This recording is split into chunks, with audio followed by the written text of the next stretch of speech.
Breaking news చూస్తున్నాం. అమరావతిపై YCP senior నేత Sajjala Ramakrishna Reddy clarity ఇచ్చారు. అమరావతికి తాము అనుకూలమే అంటూ కూడా ఆయన చెప్పుకొచ్చారు.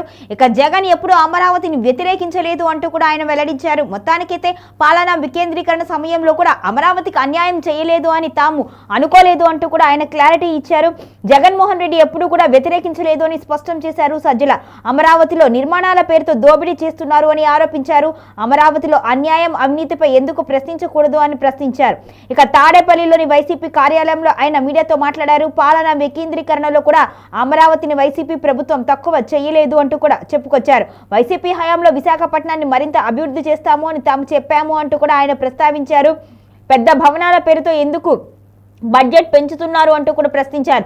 ప్రజాధనం వృధా కాకుండా ఉండాలి అని తమ ఆలోచన అంటూ కూడా ఆయన చెప్పుకొచ్చారు. అమరావతిపై అంత డబ్బు ఖర్చు చేయడం అవసరమా అని జగన్ అడిగారు అని గుర్తు చేశారు.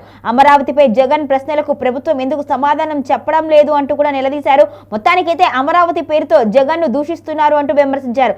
రాయలసీమ లిఫ్ట్ పై ఎందుకు సమాధానం చెప్పడం లేదు అంటూ కూడా సజ్జల రామకృష్ణారెడ్డి ప్రశ్నల వర్షం కురిపించారు. మొత్తానికైతే అమరావతి విషయంలో జగన్ చేసిన వ్యాఖ్యలకు సంబంధించి అయితే ఆయన క్లారిటీ ఇచ్చారు.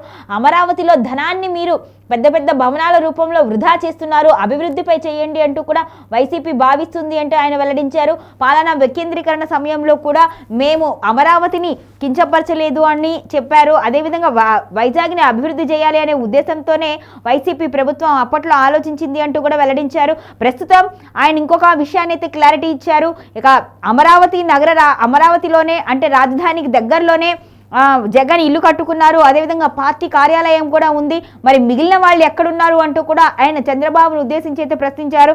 మొత్తానికైతే అమరావతి విషయంలో వైసీపీ సానుకూలంగానే ఉంది, వ్యతిరేకించట్లేదు. దీన్ని వేరేగా ప్రభుత్వం పోర్ట్రేట్ చేస్తుంది అంటూ కూడా ఆయన చెప్పుకొచ్చారు.